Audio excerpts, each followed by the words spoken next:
সরকারি চাকরিজীবীদের নতুন বেতন কাঠামোর সুপারিশ পর্যালোচনায় সচিব কমিটি।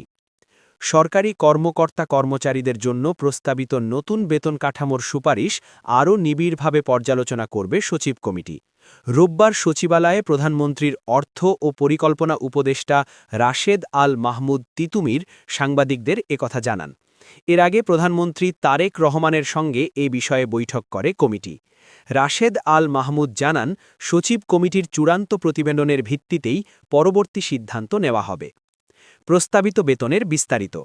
সাবেক অর্থসচিব জাকির আহমেদ খানের নেতৃত্বাধীন বেতন কমিশন সরকারি কর্মচারীদের বেতন ১০০ থেকে ১৪০% পর্যন্ত বাড়ানোর সুপারিশ করেছে।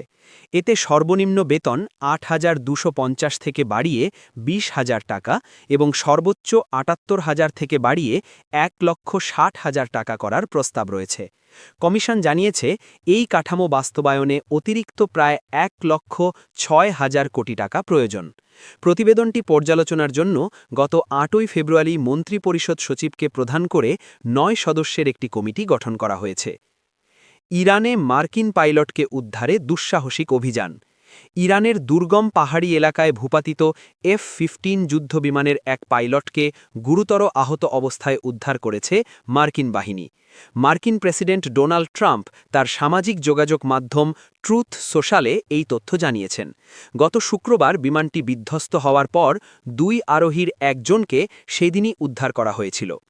নিখোঁজ অপর পাইলটকে উদ্ধারের রোমাঞ্চকর বর্ণনা দিয়ে ট্রাম্প জানান, ইরানি সামরিক বাহিনী বিপুল সংখ্যক সদস্য নিয়ে হন্যে হয়ে তাকে খুঁজছিল এবং প্রায় ধরেই ফেলেছিল। তিনি আরও জানান, চরম ঝুঁকির কারণে সাধারণত এমন অভিযান চালানো হয় না। তবে মার্কিন উদ্ধারকারী দল দিনের আলোতেই দুঃসাহসিক এই অভিযান চালায়, যা ছিল বেশ অস্বাভাবিক। এই শ্বাসরুদ্ধকর উদ্ধার কাজে তাদের প্রায় ৭ ঘণ্টা ইরানের আকাশ সীমায় অবস্থান করতে হয়।